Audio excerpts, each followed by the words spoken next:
ஒரு ஆள் நிம்மதியாக மகிழ்ச்சியாக இருந்தானா, உங்கள் நிம்மதிக்கும் மகிழ்ச்சிக்கும் என்ன காரணம்னு கேட்டிருக்கார் இன்னொருத்தர். என்கிட்ட இருந்தது பூராவையும் என் பிள்ளைங்களுக்கு சமமாக பங்கு போட்டு கொடுத்துட்டேன், எனக்குன்னு எதுவுமே வச்சுக்கல, அதுதான் நிம்மதிக்கு காரணம்ன்றிருக்கான். உங்ககிட்ட இருந்தது எவ்வளவு இருந்தது அப்படின்னு கேட்டிருக்காரு அவர். மொத்தமாக ஒரு 50,000 ரூபா இருக்கும் அப்படின்னு இருக்கான். அவ்வளவும் பணமாகவே இருந்ததா அப்படின்னு கேட்டிருக்காங்க இவங்க. இல்லைங்க, அவ்வளவும் கடன், அதை தான் பிரித்து கொடுத்துருக்கேன் பிள்ளைங்கக்கிட்ட அப்படின்னு நானும். அவன் பொங்கல் திருநாள். பொங்கல் திருநாள்னால் இது ஏதோ அறுவடை திருநாள் அப்படின்னு சொல்லுவோம்.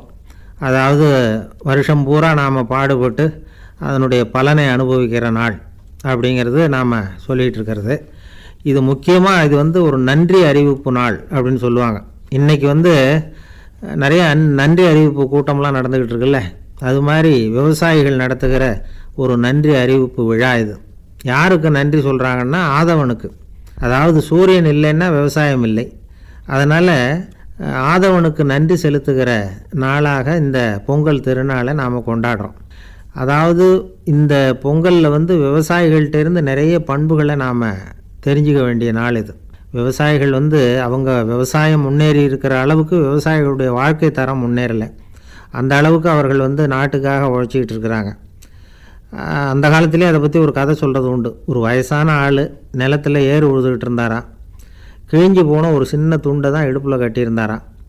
தலையில் ஒரு கந்தலை சுற்றி இருந்தார். உடம்பு பூரா சேரு, ரொம்ப ஏழை. ஏறு ஓட்டிகிட்டு இருக்கிறவர் வேறு எப்படி இருப்பார்? இருந்தாலும் அந்த ஆள் ரொம்ப ஜாலியாக பாட்டு பாடிக்கிட்டே ஏறு உழுதுகிட்டு இருந்தாராம். உடம்புல தான் அவர் ஏழையை தவிர மனசில் ஒரு ஏழையாக தெரியல. அந்த சமயத்தில் அந்த நாட்டு ராஜா அந்த பக்கமாக குதிரை மேலே வந்தாராம். வேட்டைக்கு போயிட்டு பரிவாரங்களோடு திரும்பி வந்துக்கிட்டு இருக்கிறார். ரொம்ப செல்வ செழிப்பில் இருக்கிற ராஜா அவர் இந்த வயசான விவசாயியை பார்த்துருக்கார். இந்த ஆள் ரொம்பவும் ஏழைங்கிறது அவர் பார்த்தாவே பளிச்சுன்னு தெரியுது. கட்டிக்கிறதுக்கு நல்ல துணி இல்லை, உடம்போ இழைச்சி போயிருக்குது, வயிறு முதுகில் போய் ஒட்டிக்கிட்டு இருக்கு, கண்ணு குழி விழுந்து போயிருக்குது. ஆனாலும் முகத்தை பார்த்தா சந்தோஷமாக இருக்கிற மாதிரி இருக்குது. இவ்வளோ உற்சாகமாக பாடிக்கிட்டு இருக்கிறாரே அப்படின்னு ஆச்சரியமாக நினச்சி பார்த்தார் அந்த ராஜா. சரி, அவர்கிட்ட கொஞ்சம் பேச்சு கொடுத்து பார்க்கலாம் அப்படின்னு முடிவு பண்ணார். ஐயா பெரியவரே, இப்படி கொஞ்சம் வர முடியுமான்னாராம். பொழுது போகிறதுக்குள்ளே நான் இந்த வயல் பூரா உழவு ஓட்டி ஆகணும், அதனால் பேசுகிறதுக்கு நேரம் இல்லை அப்படின்னாராம் அந்த பெரியவர். என்ன அவ்வளவு அவசரமாக? மீதி இருந்தால் நாளைக்கு உழுதக்கூடாதா? அது சரி, உனக்கு எத்தனை ஏக்கர் நிலம் இருக்குது அப்படின்னு விசாரிச்சிருக்கார் ராஜா. எனக்குன்னு சொந்தமாக உள்ளங்கை அளவு கூட நிலம் கிடையாது. இது எங்கள் முதலாளியோட நிலம். இதை பூராவும் உழுது முடித்தா தான் அவர் கூலி கொடுப்பார். நான் கூலிக்கு உழுதுகிட்டு இருக்கிறேன். உங்ககிட்ட பேசிக்கிட்டு இருந்தால் அவருக்கு துரோகம் பண்ணது மாதிரி ஆகிடும் அப்படின்னாராம். ராஜா குதிரையை விட்டு கீழே இறங்கினார். வரப்பில் நடந்து அந்த பெரியவர்கிட்டே போனாராம். சரி, ஒரு நாள் பூரா உழுதா உனக்கு எவ்வளவு கூலின்னு கேட்டிருக்கார். 8 அணா கூலி கிடைக்கும்னாராம் அவர். இது ரொம்ப காலத்துக்கு முன்னாடி நடந்த ஒரு சம்பவங்கிறதுனால அப்போ 8 அணா கூலிங்கிறது ரொம்ப பெருசு. இருந்தாலும் அதுவும் அந்த ராஜாவுக்கு பெரிய கூலியாக தெரியல. இவ்வளவு தானா, இதை வச்சுக்கிட்டு நீ எப்படி காலம் தள்ளுற அப்படின்னாராம். ஒன்றும் கவலை இல்லை அப்படின்னாராம் அவர். ராஜாவுக்கு ரொம்ப ஆச்சரியமாக போச்சு. 8 அணா கூலி வாங்குகிற இந்த ஆள் கவலை இல்லாமல் இருக்கிறார், ஏராளமான வசதியோடு இருக்கிறன்னா கவலை இல்லாமல் வாழ முடியலையே அப்படின்னு நினச்சி பார்த்துருக்கார். அது சரி, 8 அணாவில் எப்படி குடும்பம் நடத்துகிற அப்படின்னு கேட்டாராம். எனக்கு கிடைக்கிற 8 அணாவில் 2 அணா குடும்பத்துக்கு செலவழிக்கிறேன், 2 அணா பழைய கடனுக்கு கொடுக்குறேன், 2 அணா தர்மம் செய்கிறேன், 2 அணா வட்டிக்கு கொடுக்குறேன், ஒரு குறையும் இல்லைன்னாராம். ராஜாவுக்கு ஒன்றும் புரியல. எனக்கு ஒன்றும் புரியலேன்னு இருக்கார். ஐயா, எனக்கும் என் மனைவிக்கும் 2 அணா செலவாகுது. வயசான அம்மா அப்பா இருக்கிறாங்க, சின்ன வயசில் என்னை காப்பாற்றினவங்க அவங்க. அந்த கடனுக்கு 2 அணா செலவாகுது, அது பழைய கடன். என் தங்கச்சி ஒருத்தி ஆதரவு இல்லாத நிலைமையில் தன்னுடைய மகனோட என் வீட்டில் இருக்கிறா. அவளுக்கும் அவள் மகனுக்கும் 2 அணா செலவு பண்ணுறேன், அது தர்மம். எனக்கு 2 பிள்ளைங்க இருக்கிறாங்க, அவங்களுக்கு 2 அணா செலவு பண்ணுறேன், அது வட்டிக்கு கொடுக்கறது மாதிரி. பிற்காலத்தில் அவங்க எங்களை காப்பாற்றுவாங்க. அந்த வகையில் நான் திருப்தியோடு வாழ்ந்துக்கிட்டு இருக்கிறேன் அப்படின்னாராம். ராஜாவுக்கு அர்த்தம் புரிய ஆரம்பிச்சுதான். அந்த பெரிய நிலத்தை விலை கொடுத்து வாங்கி அந்த பெரியவருக்கே தானமாக கொடுத்துட்டாராம். இப்போ உழுதவருக்கே நிலம் சொந்தமாயிட்டுது. அன்னையிலேருந்து அரசனுக்கும் ஆறுதல் கிடைச்சிதான். இப்படி ஒரு கதை சொல்லுவாங்க. 8 அணா வருமானத்தை வச்சுக்கிட்டு எப்படி காலத்தை தள்ளுறதுன்னு சொல்கிறதுக்காக இந்த கதையை சொல்கிறதாக யாரும் தப்பாக நினச்சிக்கக்கூடாது. கிடைக்கிறத எப்படி பங்கு போடுறார், எப்படி திருப்தியாக வாழறார் அப்படிங்கிறது தான் முக்கியம். அது மாதிரி இன்றைக்கு இந்த பொங்கல் திருநாளில் உழவர்கள் மனசு மகிழ்ச்சியாக இருந்ததுன்னா அது எல்லாரும் மகிழ்ச்சியாக இருக்கிறது மாதிரி அர்த்தம். அதனால் அவர்கள்ட்டேருந்து நாம் பாடம் கற்றுக்கணும். சில உழவர்கள் தங்கள் நிலத்தில் விளையிறத தாங்கள் சாப்பிட மாட்டாங்க, அடுத்தவங்கள்ட்ட விற்றுட்டு சந்தையில் போய் வேறு அரிசி வாங்கிட்டு வந்து தான் இவங்க சாப்பிடுவாங்க. அப்படிப்பட்ட விவசாயிகள்லாம் இது உண்டு. பங்கிடுகிற பண்பை உழவர்கள்ட்டேருந்து கற்றுக்கொள்ளுங்கள் அப்படிம்பாங்க. ஒரு கணவன் மனைவி எப்போ பார்த்தாலும் அவங்க 2 பேருக்கும் இடையில சண்டை வந்துக்கிட்டே இருந்தது. இதில் என்ன ஆச்சரியங்கிறீங்களா? நான் அதுக்காக சொல்ல வரல, இது வேற விஷயம்.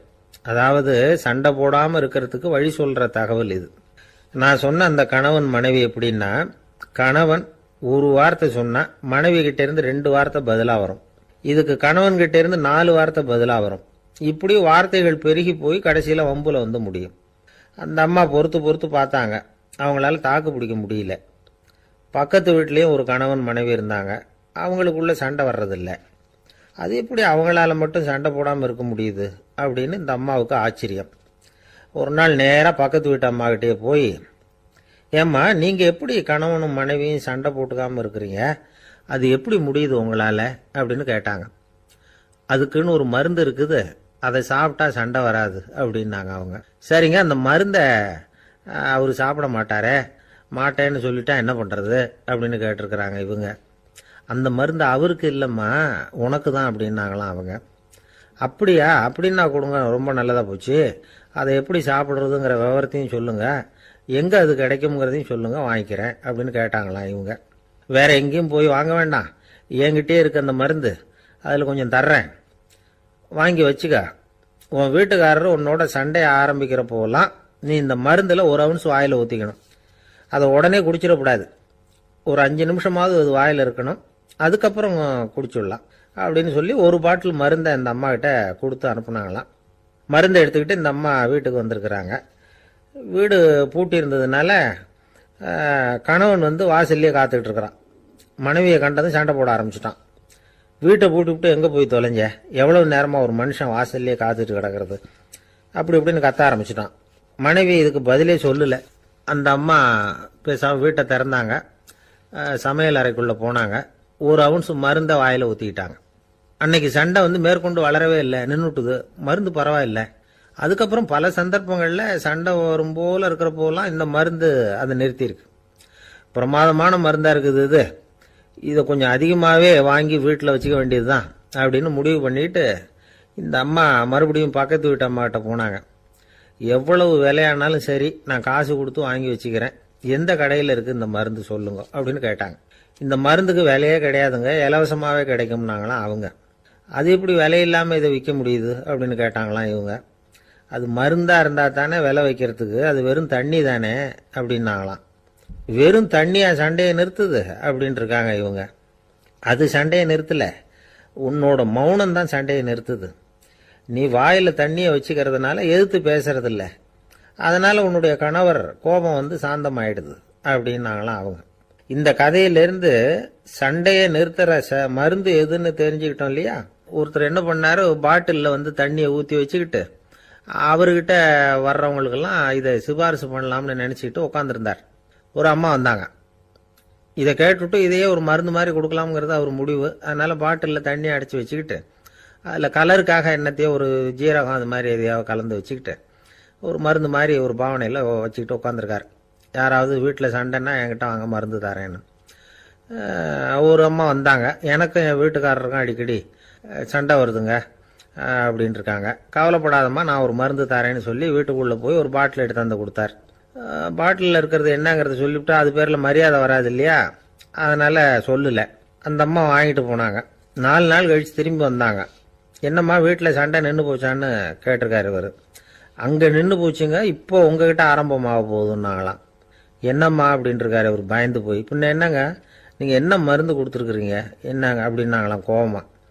அது வெறும் தண்ணி தானே அப்படின்ட்டு இருக்காரு இவர். தண்ணியா இது, நல்லா பாருங்க அப்படின்னு அந்த பாட்டில் நீட்டினாங்களாம். இவர் வாங்கி பார்த்துருக்கார். அப்புறம் தான் விஷயம் புரியுது அவருக்கு. இவர் கை தவறுதலாக அவங்க வீட்டில் இருந்த மண்ணெண்ணெய் பாட்டில் எடுத்து அவர்கிட்ட கொடுத்துருக்குறாங்க. அப்புறம் என்ன ஆகும், சண்டை வராமல். காதில் வாங்க மாட்டேங்கிறான் சார் அப்படின்னு சொல்கிறது உண்டு. அது எப்படி காதில் வாங்கிக்காமல் இருக்க முடியும்? காதுங்கிறது எப்பவும் திறந்தே இருக்கக்கூடிய ஒன்று தானே. சில பேர் பேசிக்கிட்டே இருப்பாங்க, நாமும் கேட்டுக்கிட்டே தான் இருப்போம். அவர் என்ன சொன்னார் திருப்பி சொல்லு அப்படின்னு சொன்னால் சொல்ல தெரியாது. காது சரியாக கேட்டாலும் நாம் பேசுகிறத மற்றவங்க சரியாக கேட்குறாங்களா அப்படிங்கிறது சந்தேகம்தான். இந்த சந்தர்ப்பத்தில் ஒரு உண்மையை நாம் புரிஞ்சுக்கணும். அதாவது என்னென்னா, கேட்பதுங்கிறது வேற, கவனிக்கிறதுங்கிறது வேற. அதாவது கேட்கறதுன்னா அது ஹியரிங், கவனிக்கிறது அப்படின்னா அது லிசனிங்.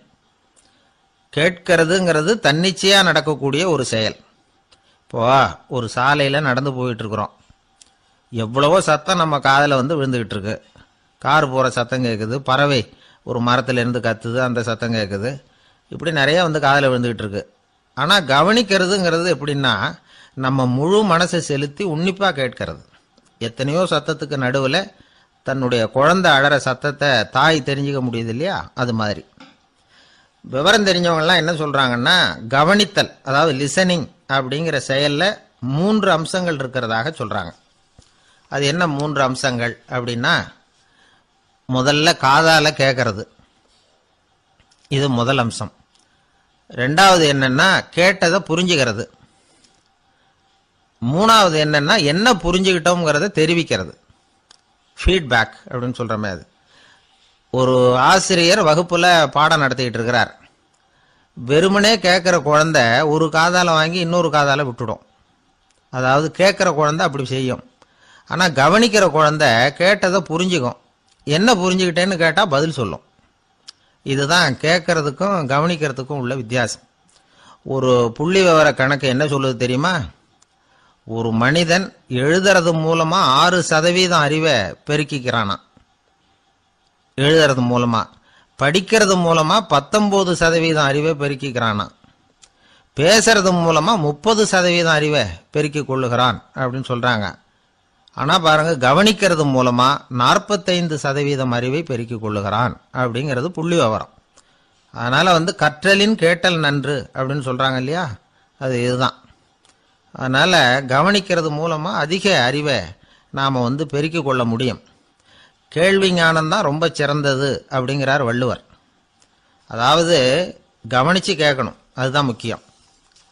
இப்போ மற்றவங்க சொல்கிறத நல்லா கவனிக்க முடியாதபடிக்கு நாமே சில தடைகளை ஏற்படுத்திக்கிறோம், அல்லது நம்ம அறியாமலே அப்படி ஒரு தடை உண்டாயிடுது.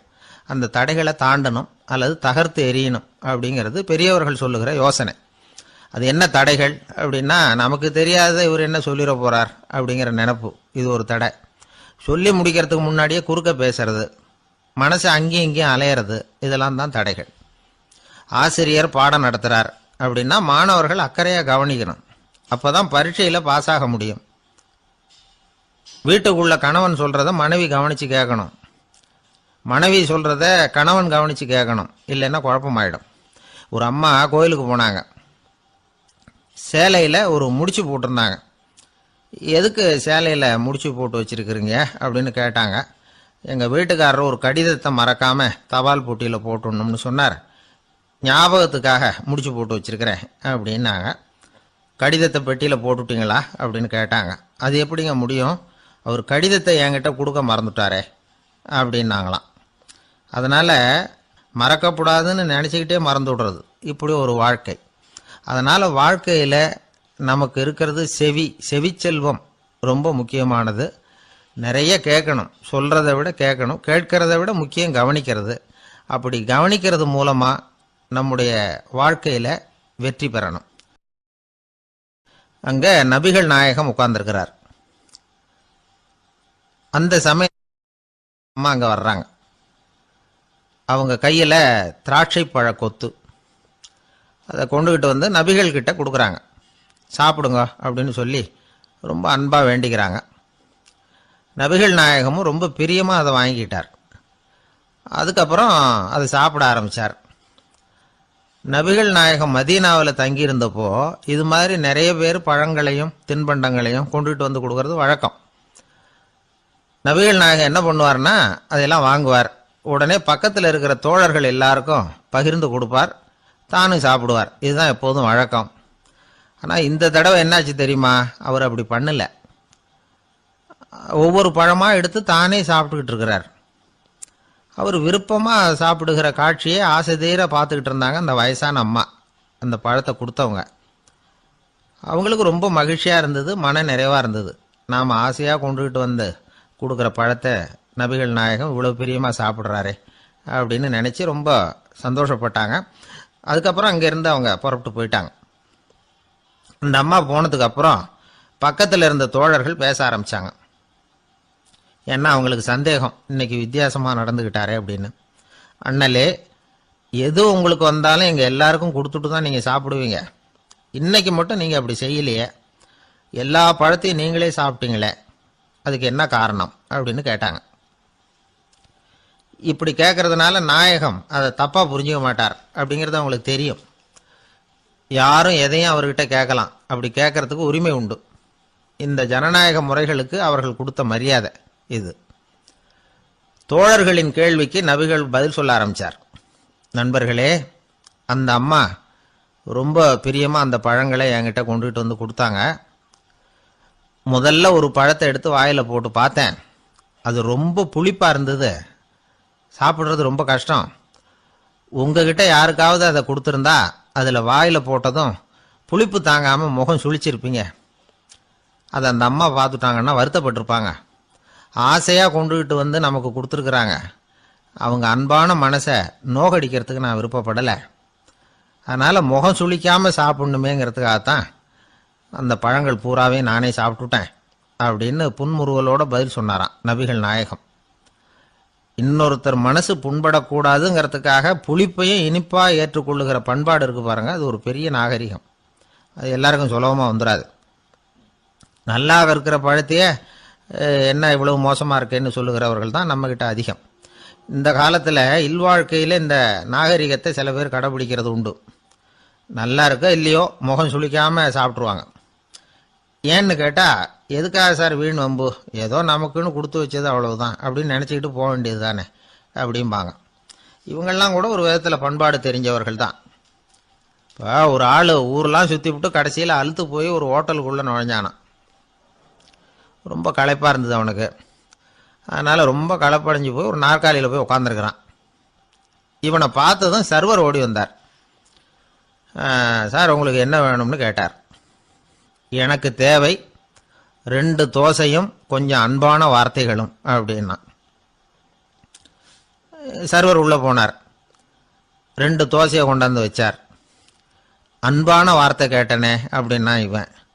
சர்வர் ரொம்ப பணிவாக குனிஞ்சு இவன் காதோரமாக சொன்னார், ஐயா இந்த தோசையை சாப்பிட்றாதீங்க, புளிச்சு போன பழைய மாவு அப்படின்னார். இது பாருங்க, அன்பான வார்த்தையும் 2 தோசையும் கேட்டார், கொண்டாந்து கொடுத்துட்டார். இப்படி இருக்கிறவர்களும் இன்றைய மனிதர்களில் அதிகம். அதனால் மனிதர்கள் ஒவ்வொருத்தரும் ஒவ்வொரு விதம். நம்மகிட்ட பிரியமாக நடந்துகிறவர்கள் மனம் கோணும்படி நாம் நடந்து கொள்ளக்கூடாது அப்படிங்கிறது தான் நபிகள் நாயகம் அவருடைய செயல் மூலமாக நமக்கு உணர்த்தி இருக்கிற வாழ்வியல் உண்மை. கழுதிய நண்பர்கள் எங்கே போனாலும் சேர்ந்தே போவாங்க வருவாங்க. அப்போது அந்த கழுதை கொஞ்சம் கவலையோடு பேச ஆரம்பிச்சுதான். அதோ பாரு, அங்கே ஒரு புதர் தெரியுது இல்லையா, இந்த புதருக்குள்ளே ஒரு சிங்கம் இருக்குது. அந்த பக்கமாக நான் போகிறப்போ வர்றப்போலாம் அது என்கிட்ட வம்பு வளர்க்குது, தகராறு செய்யுது, என் மேலே பாயுது, என்னை தாக்குது, ஏன்னு தெரியல அப்படின்னுது. இதை கேட்டதும் அந்த குரங்கு சொல்லிச்சு, இனிமேல் கவலைப்படாத, இந்த தடவை நான் உன்னை காப்பாற்றுறேன்னுது. அதுக்கப்புறம் ஒரு நாள் அந்த குரங்கும் கழுதியும் அந்த புதர் பக்கமாக போய்கிட்டு இருந்தாங்க. எதிர்பார்த்தது மாதிரியே நடந்தது.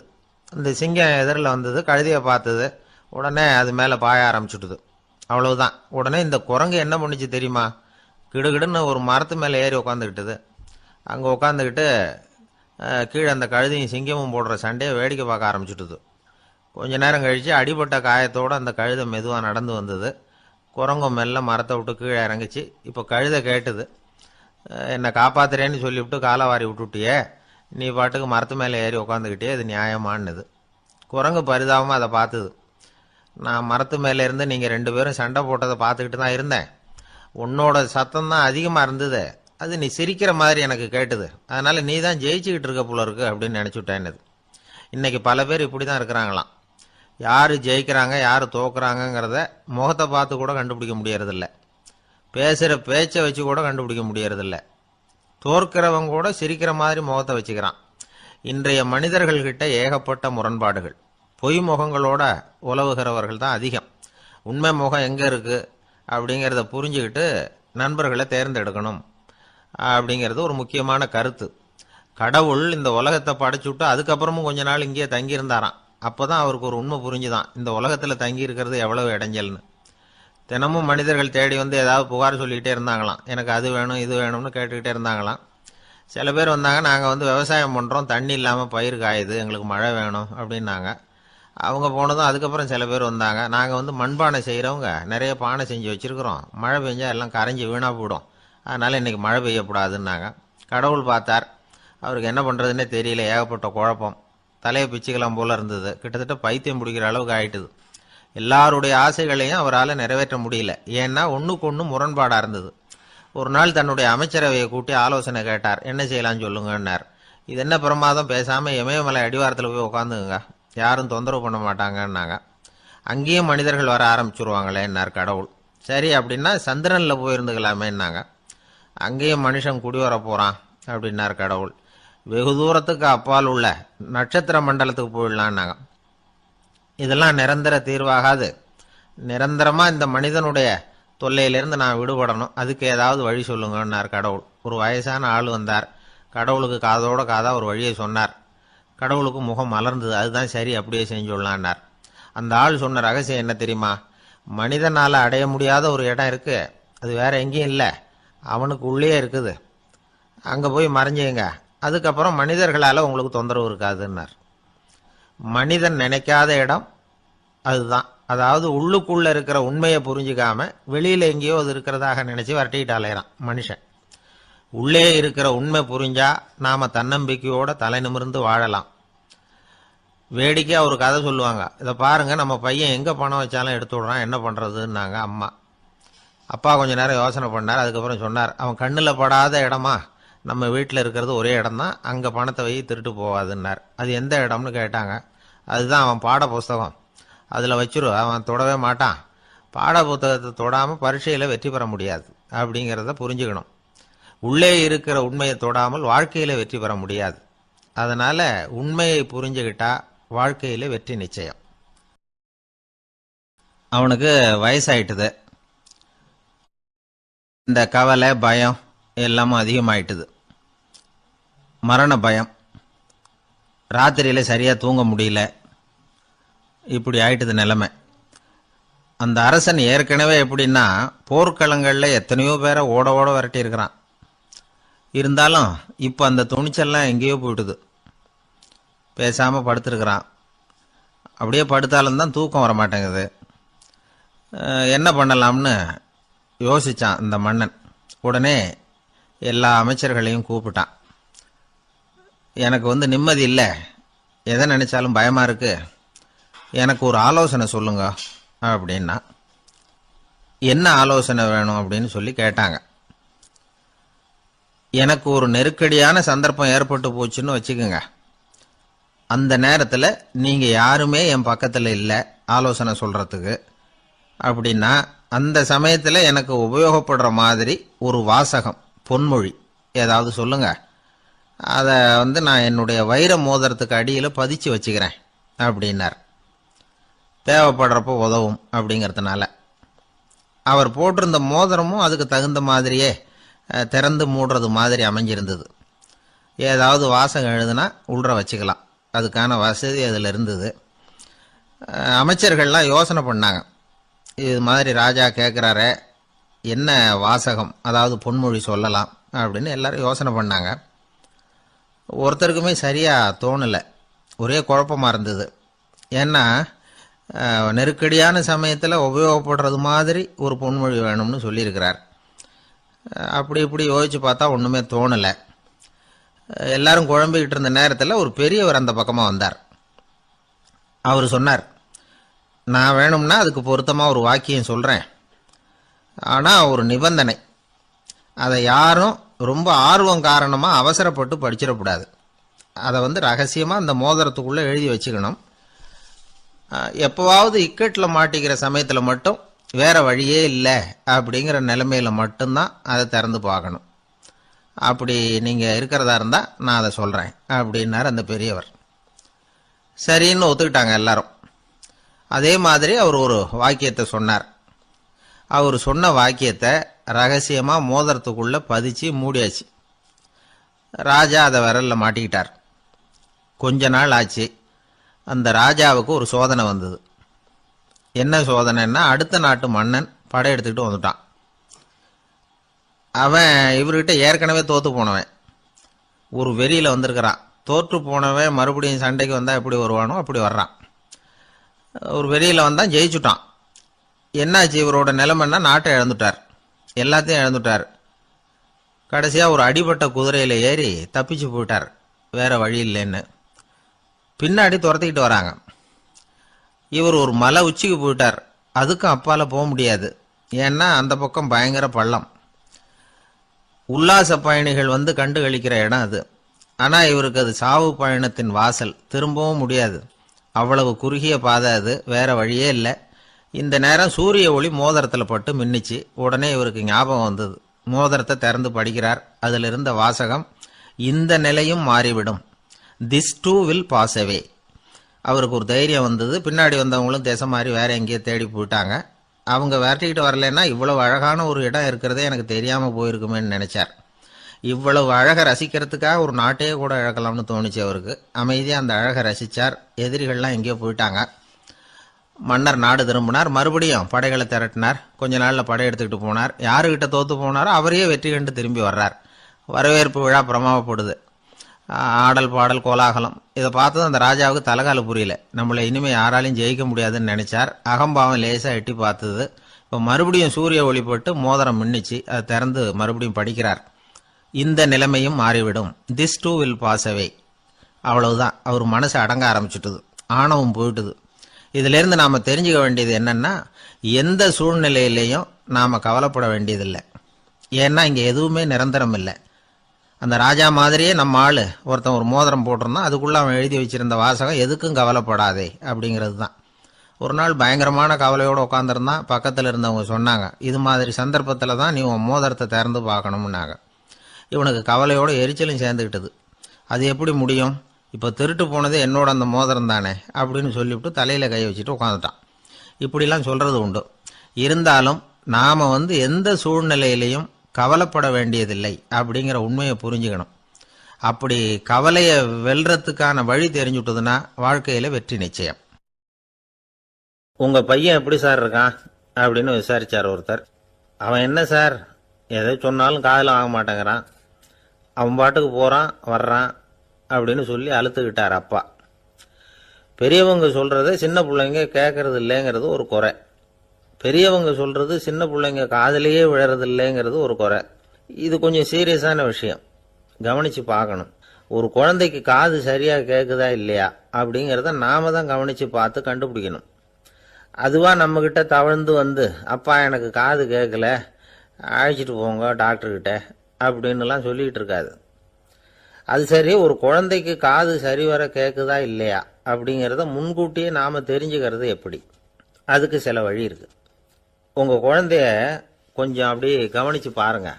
அடிக்கடி ஜலதோஷம், காதில் அரிப்பு ஏற்படுதா, மூக்கு விரிவாகவும், அப்புறம் டான்சில், அடினாய்டு, சத அழற்சி, இது மாதிரி ஏதாவது இருக்கா, வாயிலிருந்து எச்சில் ஒழுகுதா, குழந்தை வாயினால் சுவாசிக்குதா, பற்கள் முன்னாடி தள்ளி வளருதா, இதெல்லாம் அதுக்கு அறிகுறி.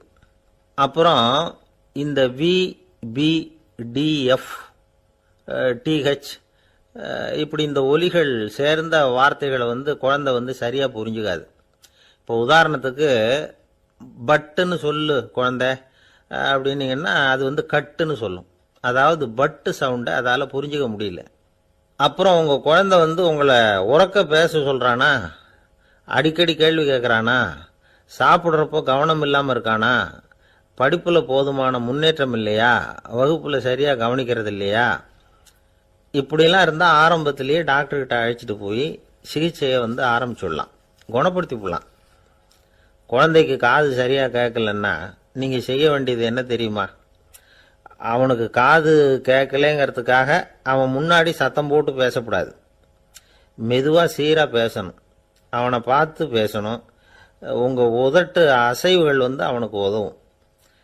அதை பார்த்தே புரிஞ்சுக்குவான்.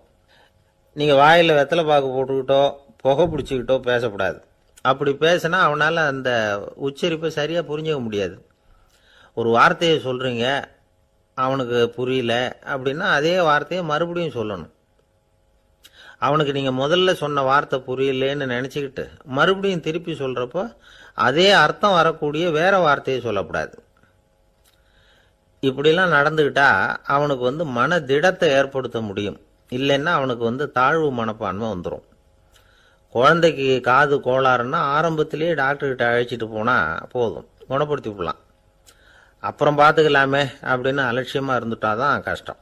சில பேர் கோபத்தில் சின்ன பிள்ளைங்க காதை பிடிச்சி திருகிறது உண்டு. இது ரொம்ப தப்பு. காது கையோடு வந்துட்டா என்ன பண்ணுறது? ஒரு வேடிக்கை கதை. அது கதை தான், நிஜமாக நடந்ததில்லை. அது மாதிரி நடக்காது. ஒரு வேடிக்கைக்காக சொல்லப்படுற கதை. அதாவது ஒரு வீட்டில் அப்பா அம்மாவை பார்த்து சொல்லிகிட்டு இருக்கார், இதை பாரு, நாளைக்கு காலையில் என்னை சீக்கிரம் எழுப்பி விட்டுரு, நான் செங்கல்பட்டு வரைக்கும் போயிட்டு வர வேண்டியிருக்கு அப்படின்னாராம். இதை அவங்க பையன் காதில் வாங்கிட்டு இருக்கான். அப்பாவுக்கு சிரமம் வேண்டாமே அப்படின்னு நினச்சி அவனே காலையில் யாருக்கும் தெரியாமல் எழுந்திரிச்சு புறப்பட்டு செங்கல்பட்டுக்கு போட்டான். சாயந்தரமாக திரும்பி வந்தான். அப்பா பையனை காணாமல் அலமோதிக்கிட்டு இருக்கிறார். சாயந்தரமாக பையனை பார்த்ததும் எங்கடா போயிட்டு வந்தேன்னு கேட்டார் கோவமா. செங்கல்பட்டுக்கு போயிட்டு வந்தேப்பா, நீ வீணா அலைய வேண்டாமேன்னு அப்படின்னா. எதுக்கடா போனேன்னு அதட்டினார். அதான்ப்பா, நீ நேற்று அம்மா கிட்ட சொல்லிக்கிட்டு இருந்த, அதை காதில் வாங்கினேன், உனக்காக நான் போயிட்டு வந்தேன் அப்படின்னா. உடனே எந்த காதில் வாங்கினேன் அப்படின்னு சொல்லி காதை பிடிச்சி திருகுனார். அந்த காது கையோடு வந்துட்டுது. இது நடந்து கொஞ்ச நாள் கழிச்சு அந்த அப்பாவும் பையனும் கடத்தெருவில் போயிட்டு இருக்கிறாங்க. எதிரில் ஒரு நாய் ஓடி வந்தது. அதுக்கு 2 காதும் இல்லை. என்ன இது, இந்த நாய்க்குட்டிக்கு 2 காதும் இல்லை அப்படின்னார் அப்பா. அதுக்கு பையன் சொல்கிறான், அப்பா அது 2 தடவை செங்கல்பட்டுக்கு போயிட்டு வந்துருவோம் அப்படின்னானா. ஒரே ஒரு ஊரில் ஒரு அம்மா இருந்தாங்க. அந்த அம்மாவுக்கு ஒரே ஒரு பிள்ளையாண்டான். அவனுக்கு ரொம்ப அக்கறையோடு கல்யாணம் பண்ணி வச்சாங்க. கல்யாணம் முடிஞ்சதும் மருமக பொண்ணு வீட்டுக்கு சேர்ந்தது. அப்பாடா, என் கடமை முடிஞ்சது, இனிமே அக்கடான்னு எங்கேயாவது ஒரு மூலையில் படுத்து கிடக்கலாம் அப்படின்னு நினச்சாங்க அந்த அம்மா. ஆனால் நினைக்கிறபடி எங்கே நடக்குது? அதுக்கப்புறம் தான் பிரச்சனையே ஆரம்பமாச்சு. மருமகள் குணம் சரியில்லை, ஒரு மாதிரி. அந்த பொண்ணு வீட்டுக்கு வந்ததுமே முதல் வேலையாக மாமியாரை பார்த்து, அதுதான் நான் வந்துட்டேன்ல, இனிமேல் உங்களுக்கு என்ன வேலைங்க, புறப்பட வேண்டியது தானே, காசி ராமேஸ்வரம்னு எங்கேயாவது போங்க அப்படின்னுட்டு தான். மாமியாரை பார்த்தாங்க, கொஞ்சம் யோசனை பண்ணாங்க. இந்த பாருமா, நீ இப்படி சொல்கிறதுக்கு முன்னாடியே வீட்டை விட்டு புறப்படணுங்கிற முடிவுக்கு நான் வந்துட்டேன். வீட்டை மட்டும் இல்லை, இந்த உலகத்தை விட்டே கூட போகிறதுக்கு தயாராக இருக்கிறேன். ஆனால் ஒரே ஒரு விஷயத்துக்காக என் உயிரை கையில் பிடிச்சிக்கிட்டு இருக்கிறேன் அப்படின்னாங்களாம். என்ன விஷயம்னு கேட்டது இந்த மருமக பொண்ணு. வேற ஒன்றும் இல்லை, என் பிள்ளைக்கு கல்யாணம் பண்ணி வச்சுட்டேன். ஒரு பேர புள்ள பிறந்து அதை என் கண்ணால் பார்த்துட்டேன்னா நான் எங்கே வேணும்னாலும் போகிறதுக்கு தயாராக இருக்கிறேன் அப்படின்னாங்களாம் அந்த மாமியார். மாமியார் இப்படி சொல்கிறதுலேயும் நியாயம் இருக்கிறதாக பட்டுது அந்த பொண்ணுக்கு. சரி, அப்படியே இருந்து பார்த்துட்டு போகலாம் அப்படின்னு அனுமதி கொடுத்தது. கொஞ்ச காலத்தில் ஒரு பேரன் பிறந்தான். அந்த அம்மாவும் பேரனை கண்ணால் பார்த்துட்டாங்க. சரி, பேரனை பார்த்தாச்சுல்ல, இனிமேல் புறப்பட வேண்டியது தானே அப்படின்னது மருமக பொண்ணு. மாமியார் பார்த்தாங்க, நீ சொல்கிறது சரிதாம்மா, அதில் ஒன்றும் தப்பு இல்லை. என்னோட பேரன் உங்களை அம்மா அப்பான்னு கூப்பிடுறத என் காது குளிர கேட்டுட்டு போயிடுறேனே அப்படின்னாங்களாம். சரி, அந்த ஆசையை நிறைவேறட்டும் அப்படின்னு காத்துக்கிட்டு இருந்தாங்க. பேரன் வளர்ந்தான், நடந்தான், பள்ளிக்கூடம் போனால் பெரியவனானா. மருமக பொண்ணு மறுபடியும் மாமியாரை விரட்ட ஆரம்பிச்சுட்டுது, இன்னும் புறப்பிள்ளையான்னு. இதை பாருமா, இது வரைக்கும் இருந்துட்டேன். பேரனோட கல்யாணத்தையும் கண்ணால் பார்த்தாதான் இந்த கட்டை வேகும் போல் இருக்குது அப்படின்னு சொல்லி ஒரு மாதிரியாக பேச ஆரம்பித்தாங்க. இதுவும் நியாயமான ஆசையாக தான் படுது அப்படின்னு அது யோசிச்சிருக்கு அந்த பொண்ணு. சரின்னு அதுக்கும் ஒத்துக்கிட்டது. உடனே பேரனுடைய கல்யாணமும் முடிஞ்சது ஒரு வழியாக. இனிமே ஒரு நொடி கூட இங்கே இருக்கக்கூடாது, புறப்படுங்க அப்படின்னு மாமியாரை விரட்டிச்சான் அந்த பொண்ணு. இப்போ அந்த மாமியார் தன்னோட மருமகளை பார்த்து சொல்கிறாங்க, இதோ கிளம்பிட்டேம்மா, என் மூட்டை முடிச்செல்லாம் கட்டிக்கிட்டேன், புறப்பட்டுவிட்டேன். அப்படியே நீயும் உன் துணிமணிகளை மூட்டை கட்டிக்கிட்டு கிளம்பிடும், என்னோட சேர்ந்து 2 பேருமா சேர்ந்து போயிடலாம் அப்படின்னாங்களாம். அந்த பொண்ணு முழிக்குது. முழிக்காதே, உனக்கும் ஒரு மருமக வந்துட்டா, இனிமேல் நீயும் ஒரு மாமியார் தானே, உனக்கும் இனிமேல் இங்கே வேலை இல்லை, புறப்படு அப்படின்னாங்களாம். அப்போ தான் அந்த பொண்ணு சிந்திக்க ஆரம்பிச்சுதான், தன்னோட தவறு புரிஞ்சுதான். இந்த தகவலை கேட்டுக்கிட்டு இருக்கிற மருமகள்லாம் இதை பற்றி கொஞ்சம் யோசித்து பார்க்கணுங்கிறதுக்காகத்தான் இதை சொல்கிறோம் மாமியார்கள் சார்பாக. கொஞ்ச நாளைக்கு முன்னாடி ஒரு பொண்ணை பார்த்து பேசுகிற சந்தர்ப்பம் கிடைச்சிது ஒரு கல்யாண வீட்டில். அந்த பொண்ணு சொல்லிச்சு, சார் எனக்கு கல்யாணம் ஆகி 15 வருஷம் ஆகுது, நான் மாமியார்கிட்ட சண்டை போட்டதே இல்லை அப்படின்னு ரொம்ப அடக்கமாக சொல்லிச்சு. அது எப்படிம்மா சாத்தியமாச்சுன்னு கேட்டோம். எனக்கு கல்யாணம் ஆகி 15 வருஷம்தான் ஆச்சு, ஆனால் என் மாமியார் செத்து போய் 20 வருஷத்துக்கு மேலே ஆயிட்டுது அப்படின்னுது. லோகமானிய பாலகங்காதர திலகர் இருந்தார்ல, அவருக்கு 15 வயசுலேயே கல்யாணம் நடந்துதான். மனைவி பேர் தபிபாய். ரொம்ப பெரிய குடும்பத்து பொண்ணு, நல்ல குணம். அவங்க குடும்பம் நடத்திக்கிட்டு இருக்கிறாங்க. அந்த காலத்தில் திருடர்கள் பயம் அதிகம். இந்த காலத்தில் மட்டும் என்னன்னு கேட்குறீங்களா? நீங்கள் கேட்குறது நியாயம்தான். இருந்தாலும் இந்த காலத்து திருடனுக்கும் அந்த காலத்து திருடனுக்கும் ஒரு முக்கியமான வித்தியாசம் உண்டு. அதாவது அந்த காலத்து திருடன்லாம் நியாயம் அநியாயம் பார்க்கறது உண்டு, இந்த காலத்தில் அப்படி பார்க்கறது இல்லை. அந்த காலத்தில் திருட வர்றவங்கள்ட்ட கூட ஒரு தார்மீக உணர்வு உண்டாம். அதாவது அப்போ உள்ள கொள்ளைக்காரங்க எதை களவாடினாலும் சரி, அரிசியை மட்டும் களவாடுறது இல்லையா, அப்படி ஒரு கொள்கை. அதனால பாருங்க, அந்த காலத்து பெண்கள் நகை நட்டுகளை பத்திரமா வைக்கணும்னா பெட்டியில் வைக்கிறது இல்லை, அரிசி பானையில் போட்டு வச்சு விடுறது. இப்போல்லாம் பேங்க்கில் சேஃப்டி லாக்கர்னு இருக்குல்ல, அது மாதிரி அந்த காலத்தில் சேஃப்டி லாக்கருங்கிறது அரிசி பானை. வளையல், மூக்குத்தி, தோடு இப்படி எதுவாக இருந்தாலும் அதில் போட்டு பத்திரமா வச்சுருவாங்க. திருடன் அரிசி பானை பக்கம் போகிறதில்ல. ஏன்னா சாப்பிட்ற விஷயத்தில் கை வைக்கக்கூடாது, அது பாவம் அப்படின்னு அவன் நினைக்கிறான். திலகரோட மனைவி தபிபாயும் அதே மாதிரி தன்னுடைய ஆபரணங்களை ஒரு அரிசி பானைக்குள்ளே போட்டு மூடி வச்சுருந்தாங்களாம். இப்படி இருந்தப்போ ஒரு நாள் ஒரு பிச்சைக்கார பொண்ணு வீடு வீடாக பிச்சை கேட்டுக்கிட்டே வந்திருக்குது. திலகர் வீட்டுக்கும் தர்மம் போடுங்க தாயே அப்படின்னு தான் அந்த பொண்ணு. அந்த அம்மா தபிபாய் காதில் இது விழுந்திருக்கு. உடனே கை நிறைய அரிசி அள்ளிக்கிட்டு போட்டிருக்கு. பாத்திரத்தில் அரிசியை போட்டதுக்கு அப்புறம் தான் தெரியுது, பளிச்சுன்னு கண்ணில் படுது. அதாவது அந்த அம்மாவோட வைர மூக்குத்தி ஒன்று அரிசியோடு சேர்ந்து அந்த பிச்சைக்கார பொண்ணு பாத்திரத்தில் போய் விழுந்துட்டுது. இந்த அம்மாவுக்கு மனசுக்குள்ள குழப்பம், என்ன இப்படி ஆயிட்டுதே, மூக்குத்தி போயிட்டுதே, பிச்சை பாத்திரத்திலேருந்து அதை எப்படி எடுக்கிறது அப்படின்னு தயக்கம். வாயை திறந்து அதை கேட்கறதுக்கும் கூச்சம். திண்ணையில் உட்காந்துருந்த திலகர் இவ்வளவையும் பார்த்துக்கிட்டு இருக்கிறார். மனைவியின் மனசுக்குள்ள நடக்கிற மௌன போராட்டத்தை அவர் நல்லா புரிஞ்சுக்கிட்டாராம். மனைவியை பார்த்து சொன்னாராம், தபிபாய், இது தெய்வ சம்மதம், அவளுக்கு சேர வேண்டிய மூக்குத்தி அவகிட்ட போயிட்டுது, பிச்சை பாத்திரத்தில் விழுந்த மூக்குத்தியை எடுக்க வேணாம் அப்படின்னாராம். சரின்னு சொல்லிவிட்டு மேற்கொண்டு எதுவும் சொல்லாமல் அந்த அம்மா வீட்டுக்குள்ளே போயிட்டாங்களாம். இந்த காலத்துலலாம் அது மாதிரி நடக்குமா? வெறும் அரிசியை போட்டுட்டு விவகாரம் பண்ணிட்டு இருக்க மாட்டோமா? ஒரு பெரிய மனுஷன் வீட்டுக்கு ஒரு பிச்சைக்காரன் வந்தான். ஐயா, நாங்கள் பிச்சைக்காரங்கள்லாம் சேர்ந்து ஒரு சங்கம் வச்சுருக்குறோம், அதுக்கு நிதி சேர்க்குறோம், அதுக்கு ஒரு 100 ரூபா கொடுத்தீங்கன்னா எங்களுக்கு பெரிய உதவியாக இருக்கும் அப்படின்னானா. அதெல்லாம் ஒன்றும் கொடுக்க முடியாது போ அப்படின்னாரான் அவர். அப்படின்னா ஒரு 50 ரூபாயாவது கொடுங்களேன் அப்படின்ட்டுருக்கான். அதுவும் முடியாதுன்னு சொல்லிவிட்டார். 25 ரூபா அப்படின்னு இருக்கான். எதுவும் முடியாது அப்படின்னாரான்.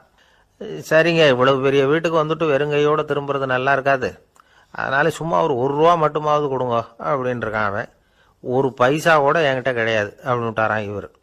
அப்படின்னா நீங்கள் ஒரு காரியம் பண்ணுங்களேன் அப்படின்னானா அவன். என்ன செய்யணும் அப்படின்னு இருக்கார். எங்கள் சங்கத்தில் நீங்களும் ஒரு மெம்பராக சேர்ந்துருங்க அப்படின்னானா. காஞ்சிபுரத்தில் பல்லவ ராஜா ஒரு கோவில் கட்டினார், கைலாசநாதர் கோவில். அதுக்கு கும்பாபிஷேகம் பண்ணுறதுக்கு ஒரு நாள் குறிப்பிட்டு அதுக்கு வேண்டிய ஏற்பாடுகள்லாம் பண்ணினார். முதல் காரியமாக கடவுளை வேண்டிக்கிட்டார், நீங்கள் இந்த கும்பாபிஷேகத்துக்கு நேரில் கலந்துக்கணும்னார். கடவுள் அந்த ராஜா கனவுல வந்தார். நீ கும்பாபிஷேகம் வச்சிருக்கிற அதே நாளில் அதே நேரத்தில் எனக்கு இன்னொரு ஊரில் ஒரு கும்பாபிஷேகம் இருக்குது, அதுக்கு போக வேண்டியிருக்கு. அதாவது திருநின்ற ஊரில் என்னுடைய பக்தர் ஒருத்தர், அவரும் ஒரு கோயில் கட்டி கும்பாபிஷேகம் செய்கிறார், நான் அதுக்கு போக வேண்டியிருக்கு, அதனால் உன்னுடைய தேதியை நீ மாற்றி வச்சுக்கோ அப்படின்னார். கடவுள் தான் எங்கேயும் இருக்கிறவராச்சே, அவர் நினச்சா 2 இடத்துலையும் இருந்து கோயில் கும்பாபிஷேகத்தை நடத்த முடியாதா? ஏன் அப்படி செய்யலை? அது ஒரு முக்கியமான காரணத்துக்காக தான். திருநின்ற ஊர்ல இருந்த பூசலாருங்கிற அந்த அடியாரின் பெருமையை இந்த உலகத்துக்கு எடுத்து காட்டணுங்கிறதுக்காகத்தான் கடவுள் அந்த ராஜா கிட்ட அப்படி சொன்னார். சரி, அந்த அடியார் அப்படி என்னதான் பெருசா கோயில் கட்டி விட்டார்? ராஜா கட்டின கோயிலை விட பெருசா? அவர் கட்டினது கருங்கல்லாலேயோ மண்ணாலேயோ மரத்தாலேயோ இல்லை. அவர் கட்டின கோயில் வேற மாதிரி. அது மனசால கட்டின கோயில், மனசுக்குள்ள இருக்கிற கோவில், மனக்கோவில். அந்த அடியார் தன்னோட மனசுக்குள்ள மாசக்கணக்கா ஒவ்வொரு கல்லா சேர்த்து கட்டின கோவில். இந்த விஷயம் ராஜாவுக்கு தெரியாது. அவர் என்ன நினைச்சுட்டாரு, அது நாம கட்டின கற்கோயிலை விட ரொம்ப பெருசா இருக்கும் போல இருக்கு அப்படின்னு நினைச்சுட்டாரு. சரி, அப்பேற்பட்ட அந்த கோயிலை தரிசனம் பண்ணிவிட்டு வருவோம் அப்படின்னு நினைச்சு ராஜா திருநின்ற ஊருக்கு போறார். அங்க போய் பார்த்தா கோயிலையும் காணும், ஒன்னையும் காணும். கடைசியில பூசலார் கட்டின மணக்கோவில் தான் அதுங்கிறத அவர் புரிஞ்சுக்கிறார். உடனே அந்த அடியாரின் காலில் விழுந்து வணங்குறார். அவரோ, இது மனசால முயன்ற கோவில், இதுக்கு இத்தனை பெருமையா அப்படின்னு ஆச்சரியப்படுறார். இதுல ஆச்சரியப்படுறதுக்கு ஒன்றும் இல்லை. ஆண்டவன் விரும்புறது அகபக்தியையே தவிர புற தோற்றங்களே அல்ல. இதை நாம புரிஞ்சுக்கிட்டோம்னா நமக்குள்ள எந்த வேறுபாடுகளும் வர்றதுக்கு வழியே இல்லை. இன்னொரு ராஜா இருந்தார். அவர் ஆண்டவனுக்கு படைக்கிறதுக்காக ஒரு தார் நல்ல செவ்வாழைப்பழமா எடுத்துக்கிட்டு போகணும்னு நினைச்சார். அதனால முத நாளே அதை வாங்கிட்டு வர சொன்னார் வேலைக்காரங்கிட்ட.